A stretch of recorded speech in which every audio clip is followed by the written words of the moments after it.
সকল মজলুমের মুক্তি ও জঙ্গি নাটকের বিরুদ্ধে বৈষম্যহীন কারামুক্তি আন্দোলনের সংবাদ সম্মেলন।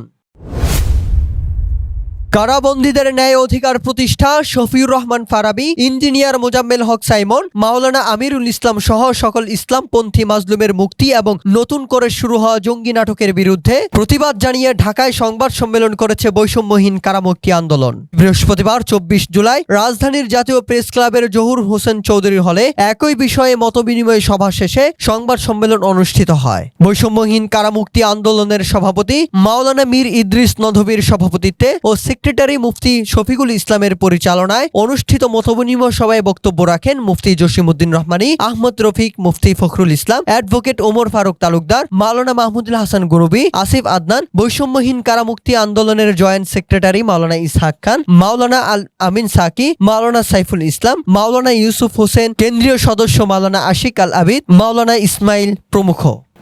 আজ আমরা বৈষম্যহীন কারামুক্তি আন্দোলনের পক্ষ থেকে একটি গুরুত্বপূর্ণ সংবাদ সম্মেলনের আয়োজন করছি।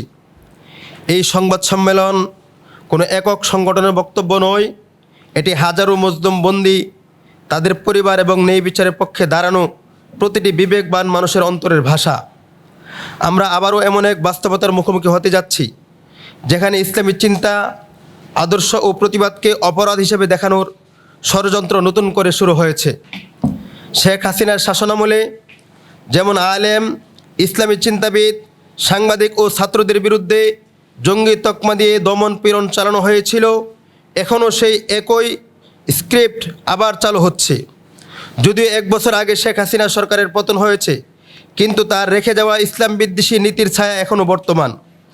আজও শফিউর রহমান ফারাবী, ইঞ্জিনিয়ার মোজাম্মেল হক সাইমন, মাওলানা আমিরুল ইসলাম সহ বহু ইসলামপ্রিয় ও মানবিক মানুষ বন্দিদশায় রয়েছেন।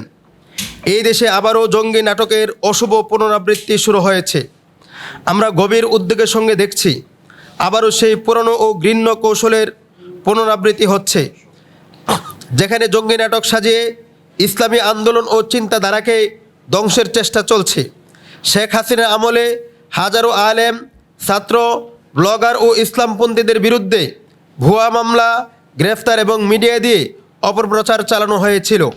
এখনও সেই চক্রান্তের পুনরুজ্জীবন দেখা যাচ্ছে। সেই সময় যেমন কাউকে জঙ্গি বানিয়ে তার লেখা বক্তব্য, পোস্ট নিয়ে সাজানো কাহিনী বানানো হতো, এখনও তাই করা হচ্ছে। সম্প্রতি বিশিষ্ট আলেম মুফতি রেজাউল করিম আবরার, লেখক ও ইসলামী অ্যাক্টিভিস্ট আসিফ আদনান ও লেখক ও আলোচক জাকারিয়া মাসুদের বিরুদ্ধে ভিত্তিহীন জঙ্গি মামলা দায়ের করা হয়েছে। আমাদের বিশ্বাস, ইসলামপন্থীদের দমন করতেই এমন নতুন নাটক সাজানো হচ্ছে। উদ্দেশ্য ইসলামকে ভয় দেখানো, মুসলমানদের ভাবমূর্তি কলুষিত করা এবং চিন্তাশীল সমাজকে ধ্বংসের পথে ঠেলে দেওয়া। আমরা এই প্রোপাগান্ডার তীব্র প্রতিবাদ জানাই। আমরা জনগণকে আহ্বান জানাই, এই মিথ্যা নাটকের বিরুদ্ধে সচেতন হন, প্রতিরোধ গড়ে তুলুন। শফিউর রহমান ফারাবী সহ সকল মজলুম বন্দীর মুক্তি নিশ্চিত করতে হবে। আমরা স্পষ্টভাবে বলতে চাই, যারা বছরের পর বছর বন্দি জীবন পার করছেন, তাদের অনেকের বিরুদ্ধে এখনও কোনো অপরাধ প্রমাণিত হয়নি। বিশেষ করে শফিউর রহমান ফারাবী একজন চিন্তাশীল, ধর্মপ্রাণ, শিক্ষিত যুবক, যিনি সামাজিক মাধ্যমে ইসলামের পক্ষে বলিষ্ঠভাবে কথা বলেছেন।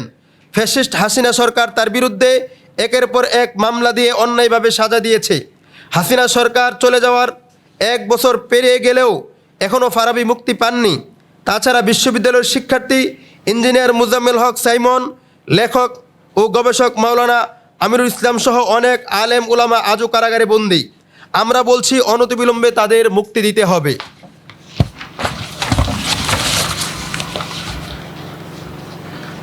2 নাম্বার, সকল কারাগারে মসজিদ নির্মাণের ব্যবস্থা করতে হবে।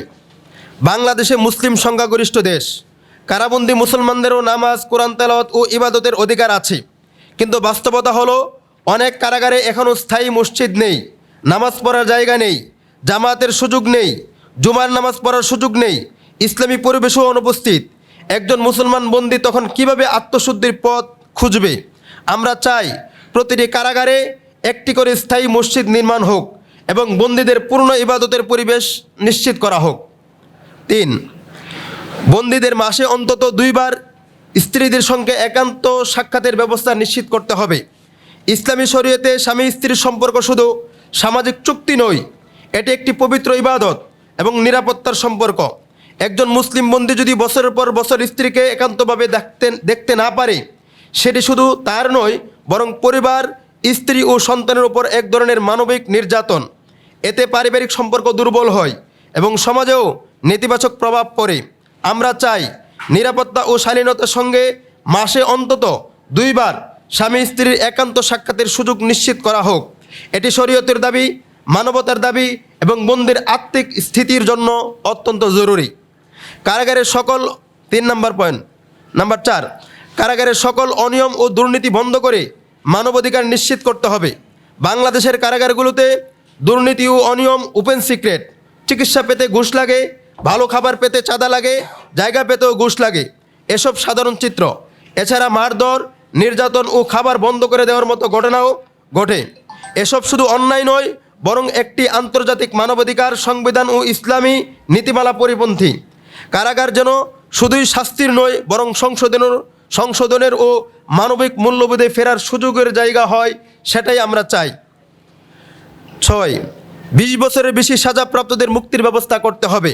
যারা 20 থেকে 25 বছর ধরে কারাভোগ করছেন, তাদের শাস্তি শুধু তাদের নয়, বরং পরিবার ও মানসিক স্বাস্থ্যের উপর আঘাত হানে।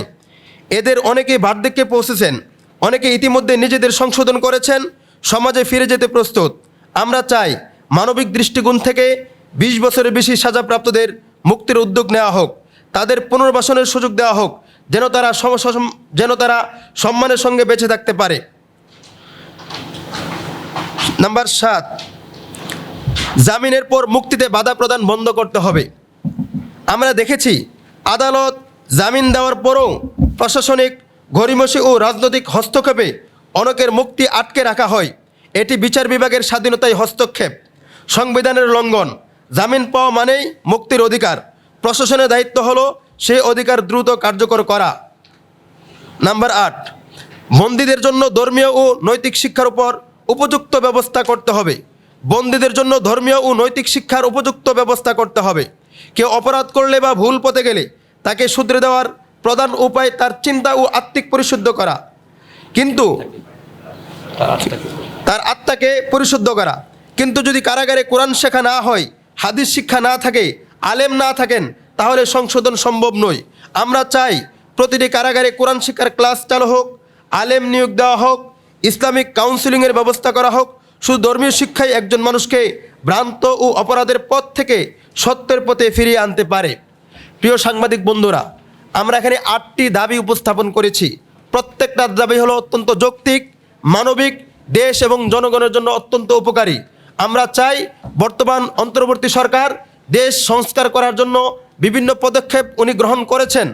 এই অন্তর্বর্তী সরকারের কাছে আমরা জোরালোভাবে দাবি জানাচ্ছি, কারাগারের ভিতরে যে অনিয়ম দুর্নীতিগুলো আছে, এগুলো সংস্কার করা হোক এবং আসামিদের যে মৌলিক ও ন্যায্য অধিকারগুলো, প্রত্যেক আসামি সে যে ধর্মেরই হোক, মুসলিম হোক, হিন্দু হোক, বৌদ্ধ হোক কিংবা খ্রিস্টান হোক অথবা অধার্মিক হলেও, প্রত্যেক আসামি যেন তার মৌলিক ও ন্যায্য অধিকার পুরোপুরিভাবে পায়, সেই ব্যবস্থাপনা করা হোক। আমি বার্তা পাঠ করেছি মোহাম্মদ শফিকুল ইসলাম, সেক্রেটারি জেনারেল বৈষম্যহীন কারামুক্তি আন্দোলন। জেলিং যে ব্যবস্থাপনা, এটা আগাগোড়া একটা জুলুমি ব্যবস্থা। জেল ইজ জুলুম, জেল ইজ জুলম। এটা আপনি আইনগত প্রক্রিয়ার মাধ্যমে দেন কিংবা অন্য যে কোনোভাবে দেন না কেন, এটা আলটিমেটলি জুলুমকে অবধারিত করে। এই জন্য আল্লাহ তাআলার সিস্টেমে পানিশমেন্ট হিসাবে, শাস্তি হিসাবে প্রেসক্রাইবড কোনো জেল নাই। জেল কোনো পানিশমেন্ট না। জেল কেবল হতে পারে খুবই স্বল্প সময়ের জন্য। কোনো অপরাধীকে আটক করলে তার বিচারটা করা পর্যন্ত অল্প সময়, খুবই অল্প সময়, সেটা অবশ্যই বছরকে বছর আপনি এটা আটকে রাখতে পারবেন। এটা ইসলামে বা আপনার হুদুদ কিসাস বা হদের মধ্যে শাস্তি হিসাবে জেল কোনো শাস্তি নাই।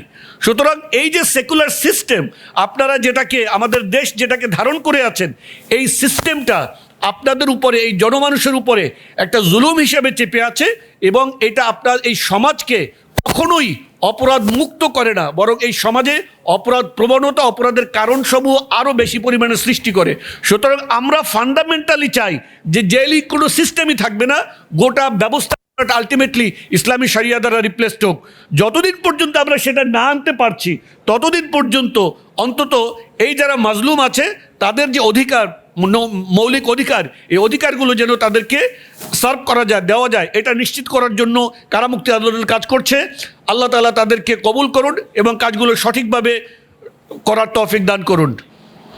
আমি স্পষ্ট ভাষায় বলি, আজ বাংলাদেশে আওয়ামী লীগের এই পতন হওয়ার একমাত্র কারণ বাংলাদেশের নিরপরাধ ওলামায়ে কেরামকে জুলুম নির্যাতন করে, জঙ্গি নাটক বানিয়ে বানিয়ে, আইনা করে নির্যাতন করে তাদের স্ত্রী সন্তানদেরকে বিধবা এতিম করার কারণে আল্লাহর গজব গজব আর গজব। স্পষ্ট ভাষায় বলছি, আমি আওয়ামী লীগের 16 বছরের জেল খেটেছি 7 বার। অপরাধ কি? সত্য কথা বলে এটাই আমার অপরাধ। বাইতুল মুকাররমে নামাজ পড়তে এসেছি, র্যাব ঘেরাও করে নিয়ে যায়। র্যাব নামক এই অভিশাপের বাহিনী যদি বন্ধ করা না হয়, বাংলাদেশ কখনো আপনার জুলুম মুক্ত হবে না, হবে না, হবে না। এটা আমার কথা। অন্তর্বর্তীকালীন সরকারকে বিএনপির বড় অপরাধ, বিএনপির র্যাব নামক এই অভিশাপ সৃষ্টি করেছে, যার কারণে এই অভিশাপ কেলাইতে কেলাইতে কেলাইতে কেলাইতে আপনার কুকুকে সাইজ করে দিছে, তারেক রহমানকে মাঝে ভাঙ্গা দিছে, সব করে সাইজ করে আপনার ঘরে ঢুকাইয়া দিছে। এটা বিএনপির অপরাধ। এই অভিশাপ বিএনপি করেছে। র্যাব বানিয়েছিল আওয়ামী লীগকে সাইজ করতে, ওই র্যাবে বিএনপিকে সাইজ করে দিছে। বর্তমান অন্তর্বর্তীকারী সরকারকে বলবো, র্যাব নামক অভিশাপকে বন্ধ করেন, নচেত বাংলাদেশে জুলুম শেষ হবে না, জঙ্গি নাটকও বন্ধ হবে না। আমি বলবো, এই জুলুম নির্যাতন জঙ্গি নাটক আপনার বন্ধ করার জন্য আগে র্যাব বন্ধ করতে হবে, সিটিটিসি বন্ধ করতে হবে। এরা নিজেদেরকে প্রতিষ্ঠিত করার জন্য আর ভারতের দালালির ফিস খাওয়ার জন্য বাংলাদেশের মুসলমানদেরকে জঙ্গির এই নাটকগুলো তৈরি করে, তাছাড়া আর কিছু নয়। স্পষ্ট কথা হলো, জেলখানাকে যদি আপনারা সমাধান করতে চান, সুন্দর করতে চান, মানুষকে চরিত্রবান করতে চান, প্রথমত জেলখানায় নামাজের ব্যবস্থা করতে হবে, যেটা লিখেছেন। দ্বিতীয়ত ওদের চারিত্রিক মাধুর্য, আপনি ওখানে বলেন সংশোধনাগার না, যেটা হিরুঞ্চিটা আরো বড় হিরুঞ্চি হয়, যেটা গানজুটিটা আরো বড় গানজুটি হয়। সমাধানের জন্য ওদের জন্য চারিত্রবানের আপনার জন্য নৈতিক শিক্ষার ব্যবস্থা করতে হবে, ধর্মীয় শিক্ষার ব্যবস্থা করতে হবে, নচেত এর বিকল্প নাই। তো আজকে যারা আয়োজন করেছেন আমি তাদের ধন্যবাদ দেই, যে কারাগারে 20 বছর 25 বছর সাজা খাটা হয়ে গেছে, লোকগুলো বুড়ো হয়ে গেছে, ঢুকছে বাচ্চা অবস্থায়, এখন বুড়ো হয়ে গেছে। আমি জিজ্ঞেস করলাম যে কেমনে করবি, সাহেব আমরা জেল থেকে বের হয়ে যাবো কেমনে, হয়তো হেঁটে ঘাটে। এত আফসোস করে তারা কথাগুলো বলছে, তাদের হৃদয়ের কথাগুলো শুনুন। আমি আপনাদেরকে বলতে চাই না, এই ঈদের দিন আমি যখন কোরবানি করলাম, আমার কলিজা হঠাৎ করে ব্যথা লাগলো। আমি কোরবানি করে মাংস খাবো, ওই লোকগুলো কী অবস্থা আছে আমি জানি, তাদের একটু একটু গোস্ত দেয়। আমি আমার লোকদেরকে বললাম গরু জবাই করো, গরু জবাই গোস্ত ভুনা করে আমি নিজে নিয়ে গেছি জেলখানা গেটে নিজে নিয়ে গেছি। জেলার সুপার মাশাআল্লাহ আমাকে সম্মান করেছেন, পুরা মাংসটা ঢুকিয়ে দিয়েছি, মনে একটা শান্তি পেয়েছি। যে এই আপনাদেরকে বলবো, আপনারা যদি পারেন এই বন্দীদের মুক্তির জন্য কিছু লেখালেখি করেন, এই বন্দীদের পক্ষে কিছু কথা বলেন, আল্লাহর কাছেও পুরস্কার পাবেন, দুনিয়াতেও সম্মান পাবেন। আর যদি আপনাদের কারণে একটা লোক এই মিথ্যা প্রচার বন্দী থাকে, মনে রাখবেন দুনিয়াতেও আল্লাহ তো অপমান করবেন, আখিরাতে অপমান করবেন। হাসিনা বন্দী করে মানুষকে নির্যাতন করেছে, গুম করেছে, আল্লাহ তাকে দুনিয়াতে যদি সে বন্দী হতো অথবা যদি নিহত হতো এত অপমান হতো না, পালিয়ে গিয়ে অপমান হয়েছে। এটা আল্লাহর শাস্তি, কারণ সে বলেছিল পালাবো না। আল্লাহ রাব্বুল আলামিন তাই বন্দীদের বদদুয়ার কারণে, নির্যাতন জুলুমের কারণে তাকে বন্দী না করে, তাকে নিহত না করে তাকে দেশ থেকে পালিয়ে দেখালেন তুই কাপুরুষ, তুই ভীতু, অপমান করে ছেড়েছেন। আপনারাও যদি এই মজলুমদের পক্ষে না দাঁড়ান, বরং তাদের এমন কোনো কথা লেখেন জেনে শুনে বুঝে, এরকম দিন দুপুরে আমাকে অপহরণ করলো, আপনারা কিছু বলতে পারেন নাই, কেয়ামতের মাঠে অন্ধ হয়ে উঠতে হবে, অন্ধ হয়ে। কোরআন বলছে কেয়ামতের মাঠে থেকে অন্ধ বধির করে উঠানো হবে, কারণ চোখ ছিল দেখে নাই, কান ছিল শুনে নাই, অন্তর ছিল বুঝে নাই। এখন তাদেরকে আমি অন্ধ করে, বোবা করে, বধির করে উঠাবো।